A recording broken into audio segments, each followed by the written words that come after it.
ব্যস্ত petrol pump, সারি সারি ফুয়েল ডিসপেন্সার, উজ্জ্বল ডিজিটাল স্ক্রিন, ঝুলছে মোটা কালো নল।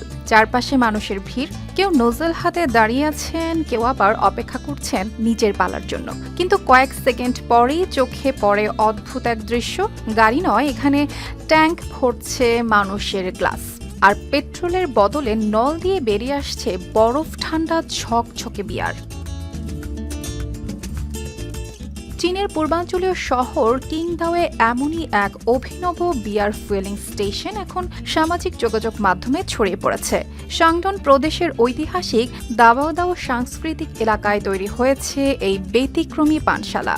বাইরে থেকে পুরো জায়গাটিকে সত্যিকারের একটি জ্বালানি স্টেশন মনে হয়। আলো জ্বলা সাইনবোর্ড, পাম্পের সারি ও জ্বালানির হিসাব দেখানোর মতো স্ক্রিন সবই পরিচিত, তবে ভেতরে ঢুকলেই বদলে যায় পুরো দৃশ্য। পুরনো ধাঁচের তেল সরবরাহের পাম্পগুলোকে সেখানে বানানো হয়েছে বিয়ার ঢালার যন্ত্র। ক্রেতারা হাতে নেন গাড়িতে জ্বালানি ভরার মতো নজল, এরপর সেটি প্লাস্টিকের কাপ বা বড় জগের মুখে ধরে চাপ দিলেই কলকল করে বেরিয়ে আসে তাজা শিংতাও ক্রাফট বিয়ার। এখানে বিয়ার নেওয়ার প্রক্রিয়াটিও রাখা হয়েছে সহজ।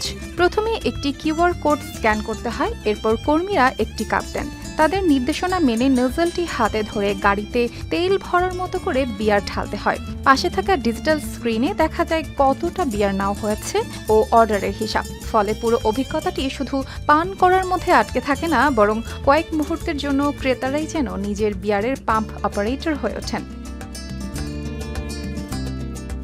আলোকিত সাইনবোর্ড, পাম্প নোজল ও জ্বালানির দামের মতো সাজানো ডিসপ্লে, সব মিলিয়ে জায়গাটি যেন দাঁড়িয়ে আছে বাস্তব ও কল্পনার মাঝামাঝি।